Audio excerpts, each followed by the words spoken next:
So, good morning to everyone. So, in the last class we were talking about phototherapeutic approaches such as photobiomodulation or photochemical, right, or chemical or photo dynamic therapy, right, approaches. Then we also talked about thermal approaches. So, basically laser induced heating, and which results in either let us say depending upon the temperature rise, it can end up with coagulation or melting and vaporization of water, and then producing some plasma state, and then ablation through plasma also is possible. So, these are the processes which allows us to either to interact with the matter chemically or through thermal effects. Okay. And in this thermal aspect, we also talked about of course, the ablation process. It can be by two different methods. One is basically heating the right material. So, let us say UV laser beam right interacts with the skin or the tissue and results in temperature increase, and then plasma formation. Now, plasma formation will be either through water, right, molecules getting heated and then vaporized, and then subsequently they will it will vaporize and disappear, but it will produce some shock waves.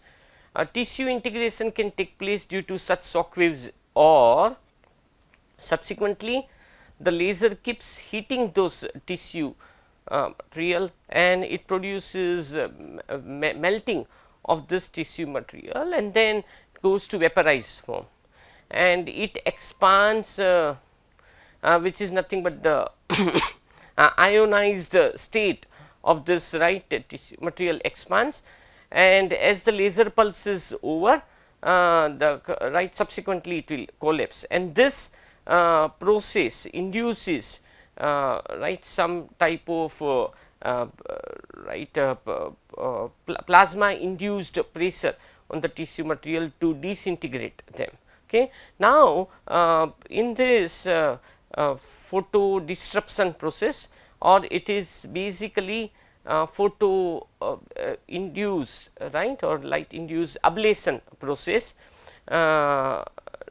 is useful for certain applications such as kidney stone removal, or in case of ablation corresponding to the ophthalmology applications.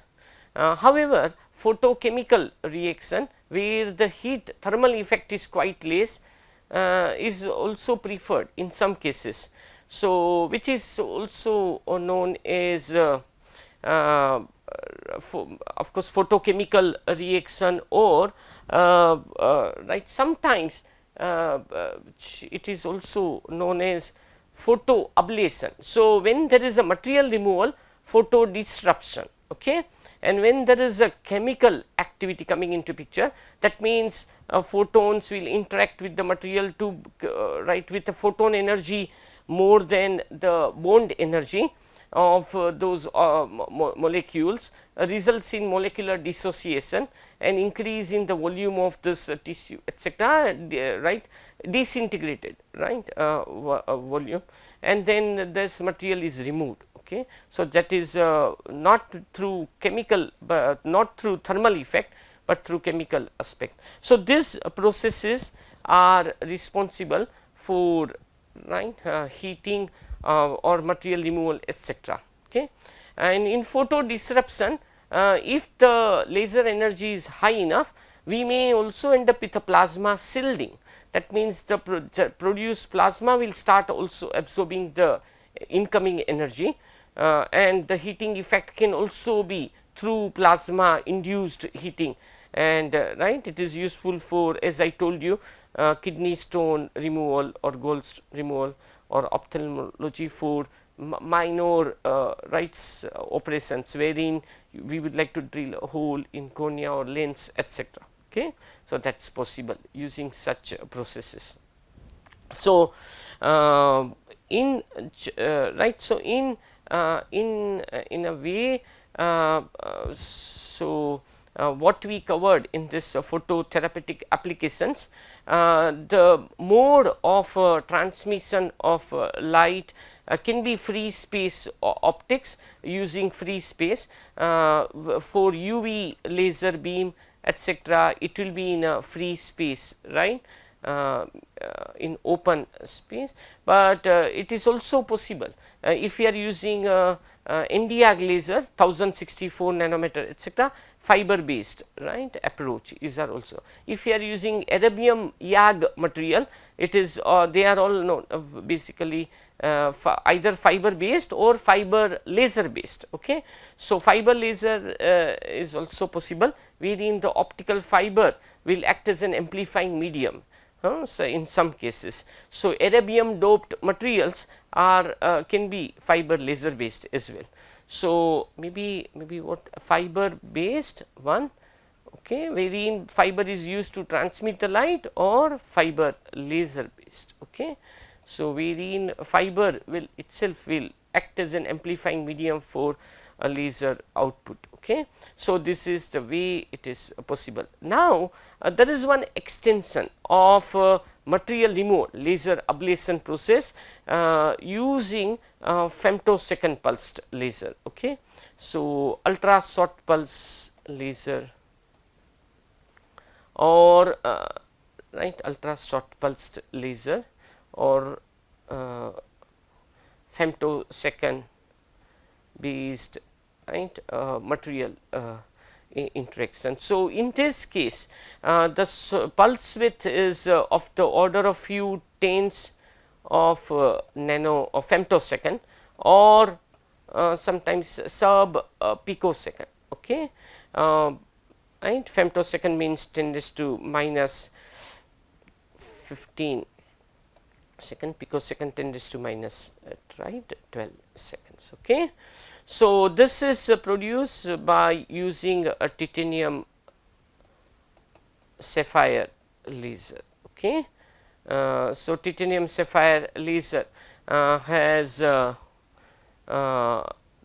a broadband spectral width, and solid state titanium sapphire laser can provide sub picosecond, right, pulsed laser. And this femtosecond laser, how it interacts is through multi photon absorption, in the sense that in case of UV laser, the photon energy may be matching with the absorption band, and when photon interacts, the tissue material, electrons in the tissue material will jump to the higher energy levels through absorption means, etc.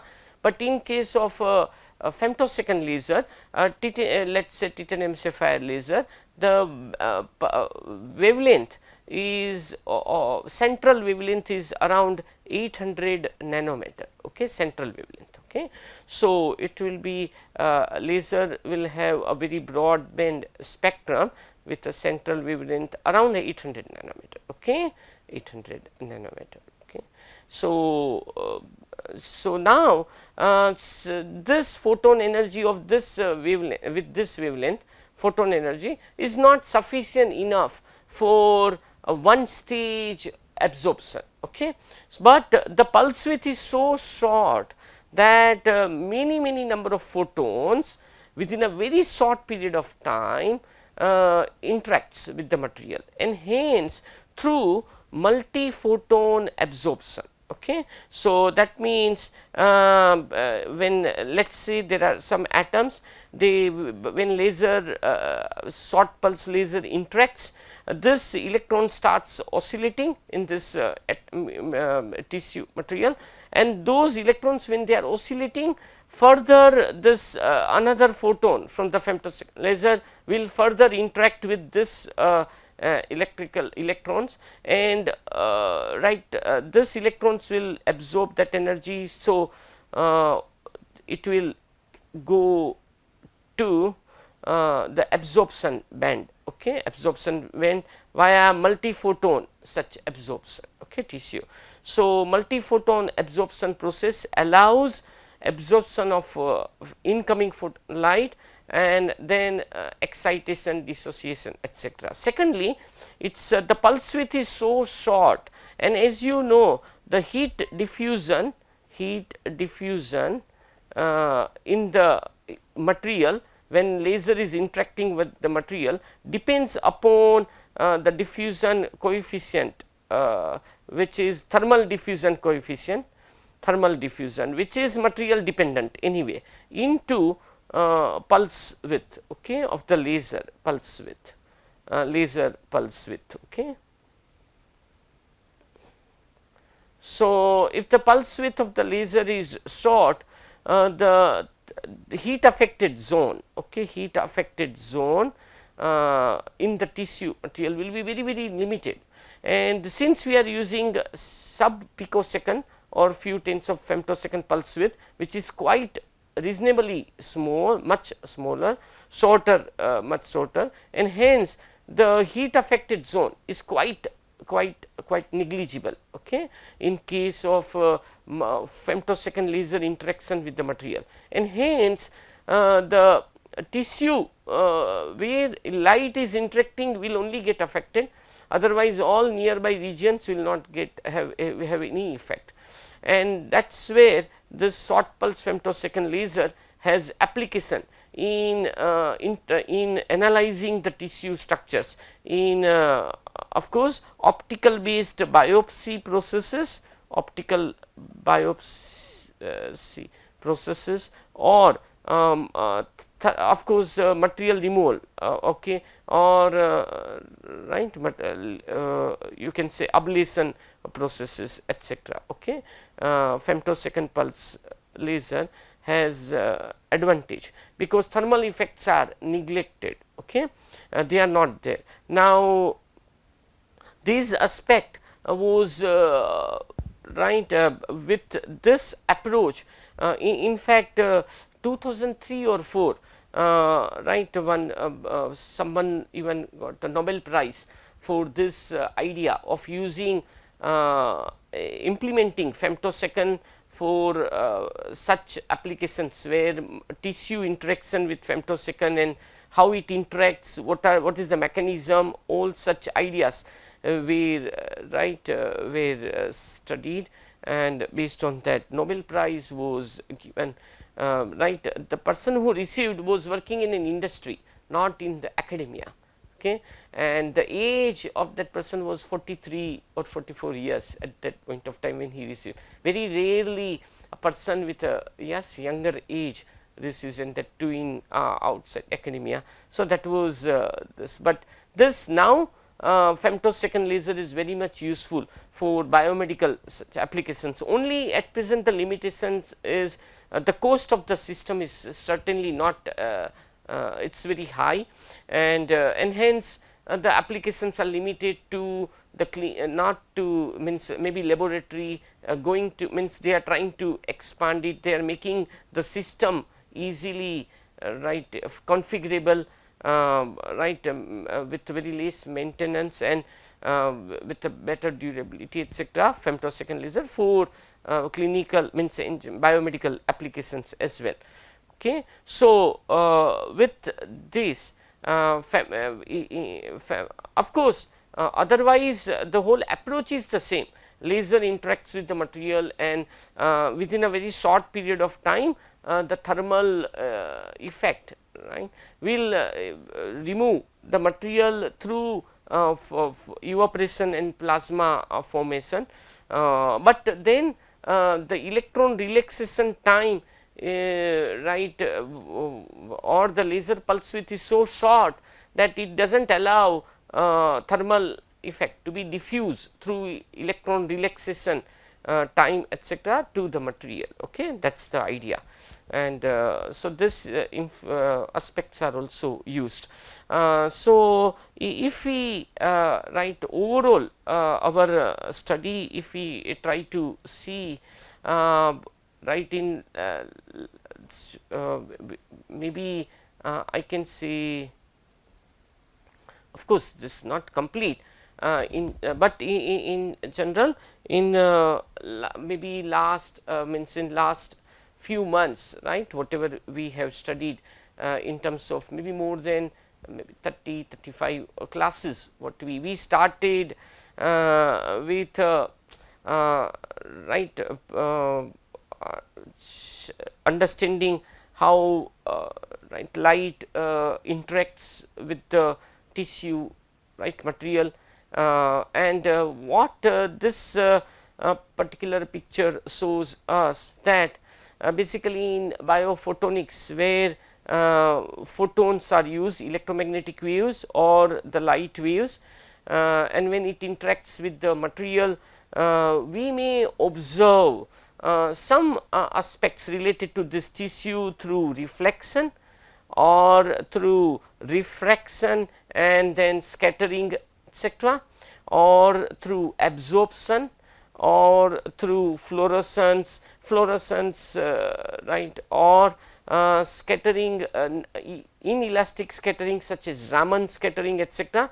All these approaches of either observing change in the right frequency or fluorescence lifetime or absorption or through reflection, we can capture the information about this biological tissue, and that is where the photonics, right, plays an important role. The advantage with this approach is, since light is it's less harmful in terms of its interaction with the tissue, not much of ionizing effect, etc., which we generally observe with X-rays, etc. So the right, so in that sense it is quite easy for to apply it in various right applications. Limitations are, of course, the depth of penetration. However, lots of research is going on to enhance, right, its applicability, particularly for biophotonics applications, either in we can start with clinical approaches or dentistry or point of care analysis.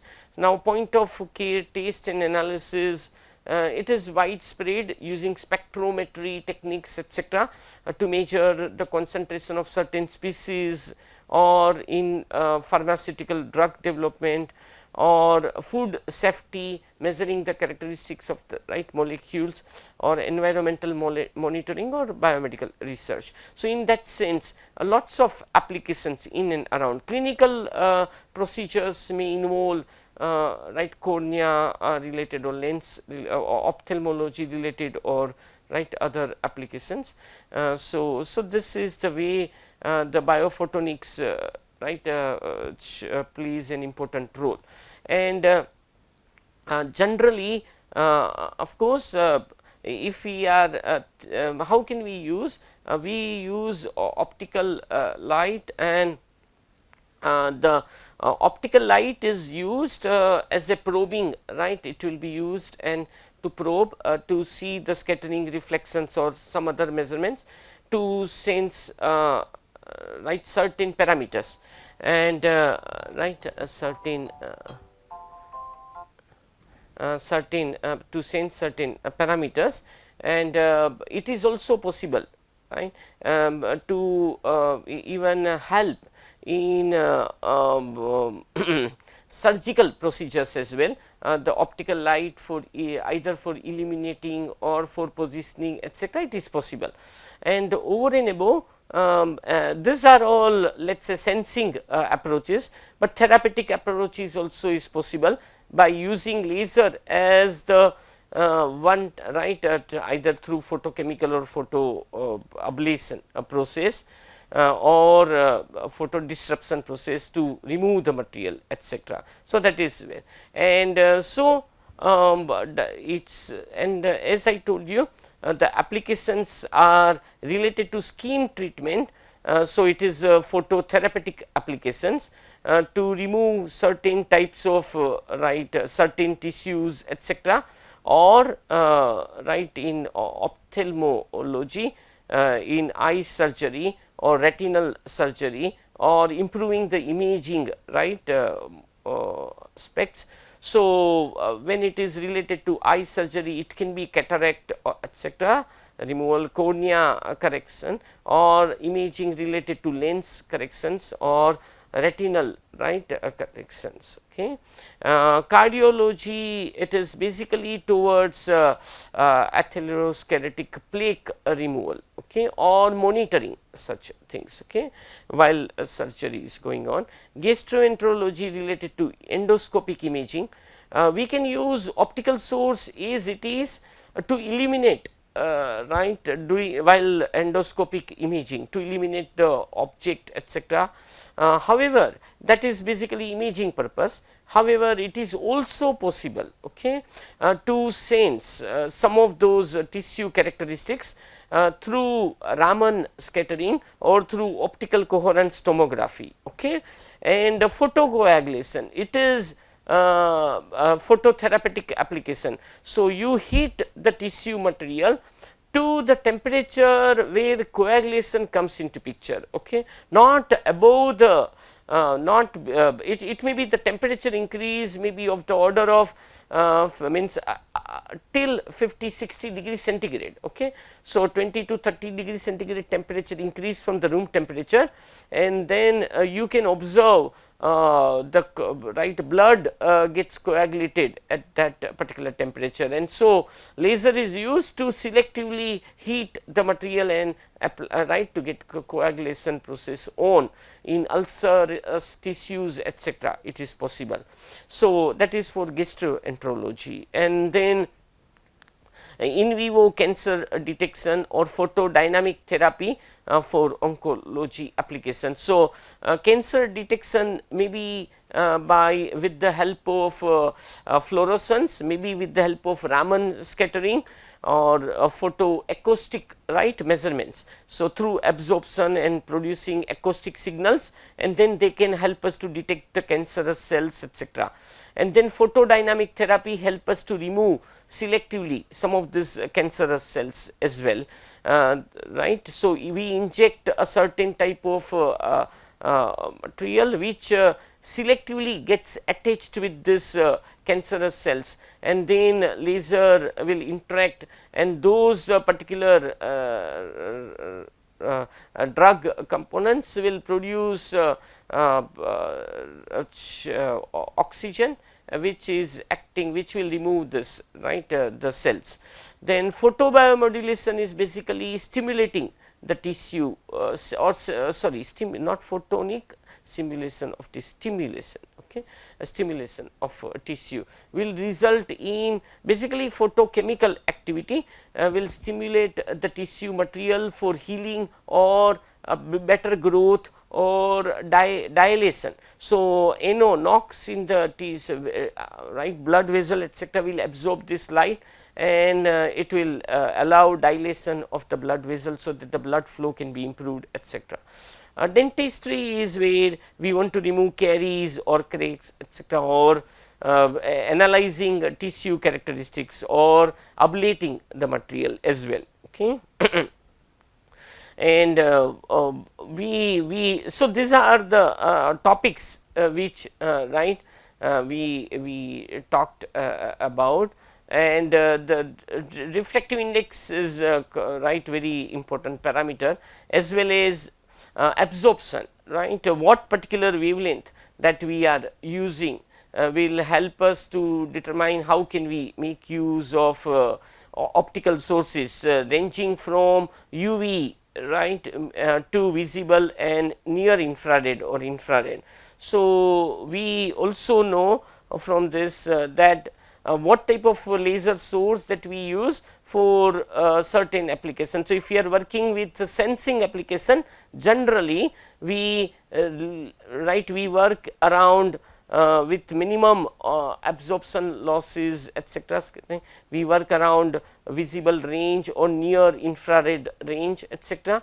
But when we are working with therapeutic applications we work around UV, right, range, or near infrared where water absorption is quite large. It allows ablation of material through this, right, heating of material tissue, etc. So, these are the wavelengths. So, so for sensing applications, the wavelength range is from 0.5 or 0.6 micrometer or 600 nanometer to 1500 to 1000, right, nanometer. And for therapeutic applications, UV range or 1.064 1064 nanometer. Nd:YAG laser can also be used, pulsed Nd:YAG and Arabian YAG laser. And as I told you that we can also use femtosecond laser, right, for therapeutic applications 800 nanometer. You can see that the depth of penetration is quite reasonable, only thing is absorption is less. However, with multi-photon absorption, it is possible to improve the absorption characteristics and allow ablation process, etc. Okay, and when this light passes through the skin or tissue material, it will observe lots of scattering, etc. So, it is not only absorption, but the scattering also plays an important role when light interacts with the material. Of course, this is just to show you the skin this, right, structure of this skin, etc., cross sectional. However, what I am trying to indicate is when light propagates through the material, it will pass through different layers of the skin, and at every point there will be some scattering with light interaction with the tissue. The scattering absorption, scattering combination determines the depth of penetration of this light. Okay, and so these aspects are very important. When we determine a particular wavelength, we want to use a certain wavelength, then we use this parameters. And another parameter is how light is getting scattered. So, if the tissue material is uniform homogeneous, and right, so what we will observe is as it is, the pulse of the light will pass through. Of course, when it is passing through, due to the refractive index and dispersion coming into picture, the pulse width may get broadened, the transmitted light. Secondly, due to some scattering effect, and right, that scattering effect will also result in some type of broadening of this light, because light will take little longer time. Some part of the light may take will be moving faster along the line, or when it goes through the zigzag path, the right, the path length will change. And if it is a turbid media, you will see that the scattering is even much larger. So, we will see the diffused outcome reflection, right. And this basically the ballistic pulse, which is quite fast, we will observe as a ballistic signal as like this. However, due to the small deflection due to scattering, etc., which is given by this right, either through the snake type, right, pass, or through ballistic or through diffuse reflectance, the spectral pulse width will increase. Okay, so weakly scattered right light will have wiggly trajectories and slight time delay, and diffuse reflectance will also have a time delay. So, when light interacts with the tissue, we will see combination of this ballistic transmission, some little pulse with broadening, and diffuse scattering, etc., okay, over and above. And these parameters are basically represented by absorption and scattering coefficient. However, this scattering coefficient is large, but what happens, multiple such reflections and interactions results in the scattering coefficient which is given by the parameter reduced scattering coefficient mu s into 1 minus g, and this g parameter right if it is small, then the scattering coefficient will be small enough and absorption may be prominent, and if this coefficient is large, then automatically absorption will be there, but the scattering will also be prominent. Okay. So, when we are working interacting with the tissues, particularly skin tissues etc., we should know the characteristic of the scattering characteristics. If we are working with photodynamic therapy, phototherapeutic applications, because when light is propagating through the material, scattering will come into picture, right, dominants, okay, and at that time. But when we are working with sensing applications, of course scattering limits the depth of penetration, but we can compensate, compensate in the sense the measurement can neglect that parameter by using multiple wavelengths nearby, such that the scattering coefficient is almost equal. So, it does not affect in terms of measurement etc. And then when we talked about measurement approaches or biophotonics applications, we started with absorption approach, and with absorption we talked about pulse oximetry, first pulse oximetry. So, as we could understand that how this device is useful, not only to measure oxyhemoglobin, even we can use this, extend it by using some other wavelengths in that pulse oximetry range, extend it for measurement of carboxyhemoglobin etc. So, that is it is pulse oximetry. Then we extended this absorption approach to measure or for analyzing breath analysis. Okay. So, breath analysis. Okay. So, basically using some biomarkers. So, we talked about some of the biomarkers which can help us to determine some of the pathological condition or physiological activities in the in the body etc. That is way. Okay. So, that is breath analysis. Then we extended this approach towards photoacoustic measurement, photoacoustic measurement. So, basically it is absorption based approach, but then to reduce the influence of light scattering and decrease in the intensity of the back reflected signal, instead of using optical signal as back reflected, we used acoustic signal, acoustic signal which is generated due to photon interaction with the tissue. So, those acoustic signal has a very less scattering when it passes through the skin tissues etc. So, the intensity signal to noise ratio is quite improved, better, and we can use this to measure various characteristics of the tissue. Okay. Either this photoacoustic techniques is used for imaging purpose or various measuring elastic characteristics of the tissue etc. So, that is what we captured, okay, this information. And then although I could not go into this, but my lectures notes covers Raman and fluorescence scattering, correct, Raman scattering. So, basically it is an inelastic process which helps us to determine the material characteristics, okay, and then fluorescence characteristics, so as to determine again it is for basically analyzing the tissue samples etc. Okay.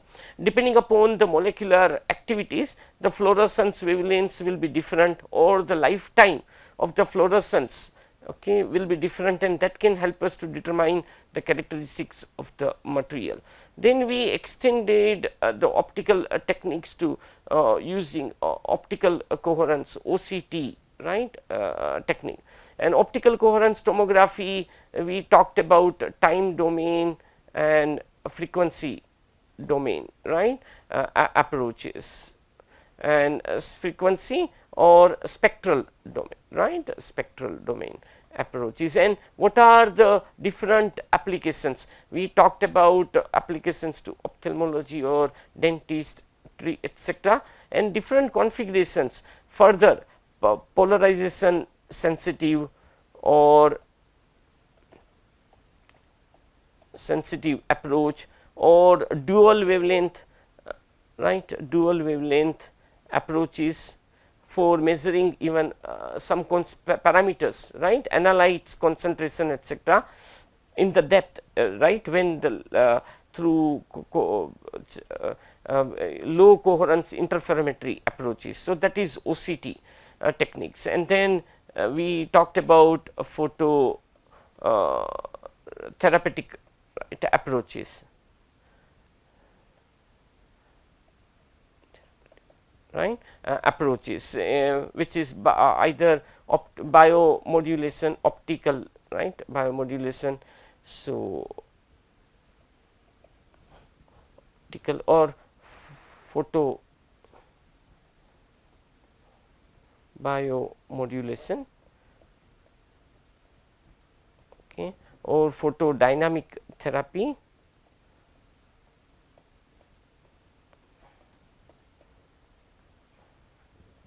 or photoablation, photochemical or ablation,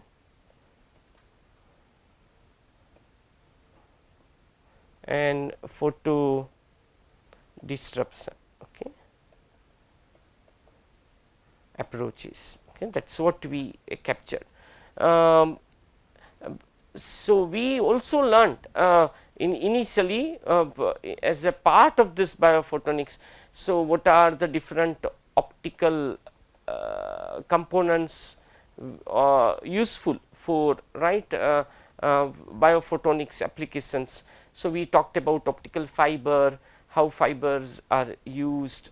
Okay. So, some of the characteristics of the fiber, etc., also we talked about. Okay, fiber brick grating structures, etc. We also talked about light sources, and mainly we focused on lasers, right, as the light source. So, different types of lasers, their mechanism, right, how lasers work or operate, and then semiconductor based, or let us say maybe a gaseous lasers, solid state lasers, semiconductor based material, or diode, right, conductor based material lasers, liquid lasers, dye lasers, etc. So, gaseous lasers, of course, CO2, helium neon are well known, but we also talked about UV excimer, right, lasers.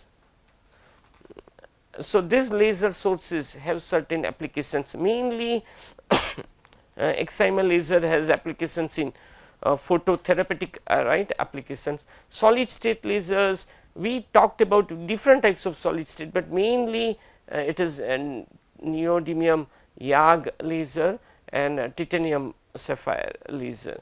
It has multiple applications. Neodymium YAG laser for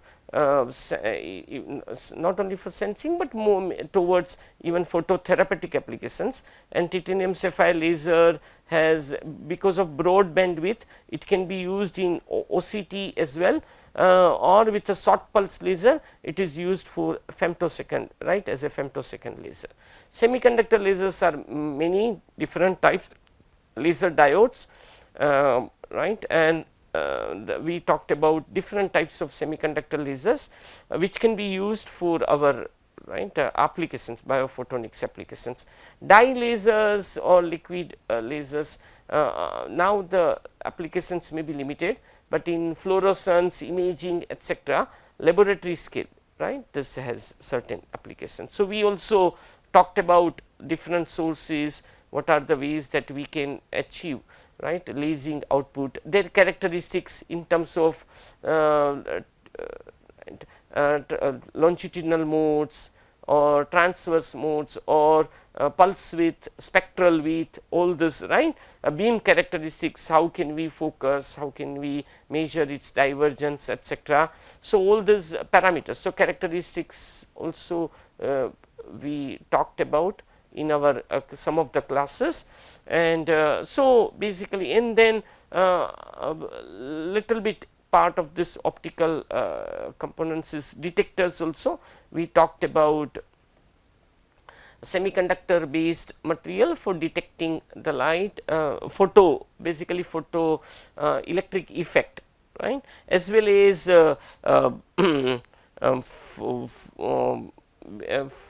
photo electron, right, emissions. So, basically towards we can see photo multiplied tubes, etc., some spatial detectors, etc., what are being used for light source detection. So, those aspects and their parameters in terms of responsivity, in terms of quantum efficiency, etc., some of those parameters we defined, that how can we estimate those parameters. So, in general, in this, right, our classes, this is what we covered. Okay. This can be a basis, okay, for you to in fact carry on with the research, what you are looking for towards biophotonics applications, etc. And you can go into deep into different such topics related to sensing or therapeutic applications using optical sources, right, for such applications. Okay. So, and all the whatever topics we covered, more or less they are covered in the textbook which we have described in our content. It is more or less it is covering. Okay. Some of the topics may be in detail, or some of the things maybe you may have to refer some other text, but in our class, right, what is possible in order to learn about this is what is covered. Okay. And whatever I could not cover is what tomorrow you will try to cover, right, in terms of presentations. Okay. Some of those topics which will give you some idea. See, we will not be able to go into deep in those particular each of these topics, because they themselves have lots of good right input, but we will get idea about each of these topics, that what are the activities related to applications that's going on in recent times for, right, biophotonics imaging or biophotonic sensing, etc. Okay, right. Thank you very much.